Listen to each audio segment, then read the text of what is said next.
इस वक्त की बड़ी खबर जम्मू कश्मीर से आ रही है, जहां गुलमर्ग फैशन शो को लेकर बवाल थमता नजर नहीं आ रहा है। पहले जिस तरह से हमने देखा कि मुख्यमंत्री उमर अब्दुल्ला ने सदन में खड़े होकर एक बयान दिया, सवाल उठाया, उसके बाद अब पीडीपी की नेता हैं इल्तिजा मुफ्ती, उन्होंने भी एक बड़ा बयान दिया है। उन्होंने सवाल उठाए कि रमज़ान के पाक महीने में कैसे शराब परोसी जा सकती है। सुनिए उन्होंने और क्या कहा।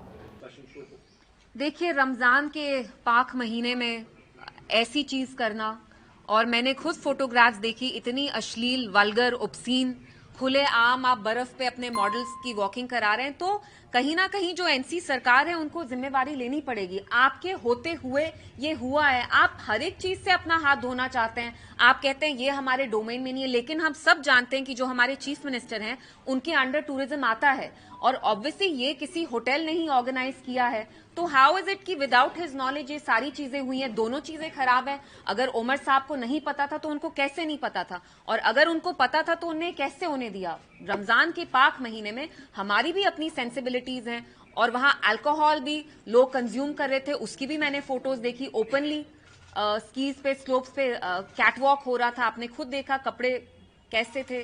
They were hardly even dressed properly. So it's very unfortunate. Somewhere the chief minister and the government have to take responsibility. This is happening right under their nose. और वो जानते हैं हमारी कैसी सेंसिबिलिटीज हैं।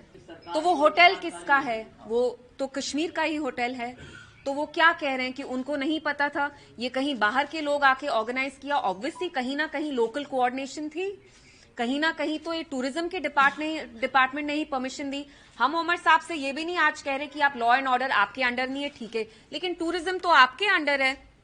एमएलए भी जो वहां के हैं वो एनसी के हैं, तो आप मुझे कह रहे हैं कि एनसी के एमएलए को भी नहीं पता था? हम खुद 2 दिन से फोटोग्राफ्स देख रहे थे, तो वो कहीं हाइबरनेट कर रहे थे, कहीं सोए हुए थे, कि उनको इल्म भी नहीं था कि उनके अपनी कॉन्स्टिट्यूएंसी में, एनसी के एमएलए की कॉन्स्टिट्यूएंसी में इतना वल्गर इवेंट हो रहा था। एंड ऑब्वियसली इसके जो पार्टनर्स होते हैं, जब कभी भी ऐसा इवेंट होता है, एल मैगजीन का था, लेकिन उनके लोकल पार्टनर्स तो थे, local transportation, local hoteliers. Who is responsible for this? Well then what can I say? अगर ये इवेंट उनके रिलेटिव ने किया, चीफ मिनिस्टर साहब के, तो फिर अगर वो इतना दिन दहाड़े झूठ बोल रहे हैं, इट्स अनफॉर्चुनेट। अगर आपके ही रिलेटिव ने किया और आपको इल्म नहीं था, या आप उनको अब कवर अप करना चाहते हैं, it's unfortunate, because in either case you are lying. तो ये तो मतलब डबल हो गया ना, कि आप पहले इवेंट होने देते हैं, फिर जब इस पे शोर शराबा होता है फिर आप बिल्कुल मुकर जाते हैं, और आप कहते हैं आप एक एफआईआर फाइल करेंगे। अगर ये सच्चाई है इसमें कि उनके रिलेटिव ने ऑर्गेनाइज किया event, it's highly unfortunate. Omar साहब की क्या प्रायोरिटी है मुझे खुद समझ में नहीं आता। उनको पता है कश्मीर को ऋषिवर, पीरवर कहा जाता है। आपकी नोज के अंडर इतने अश्लील इवेंट्स हो रहे हैं, आप क्या चाहते हैं हम इन चीजों में जाएं क्या? यहाँ के लोगों की भावनाओं को बहुत ठेस पहुंची है कि रमजान जैसे पाक महीने में आपने ये इवेंट अलाउ किया और प्रमोट भी करवाया। एमएलए भी इनके हैं, सब कुछ इनका है। सो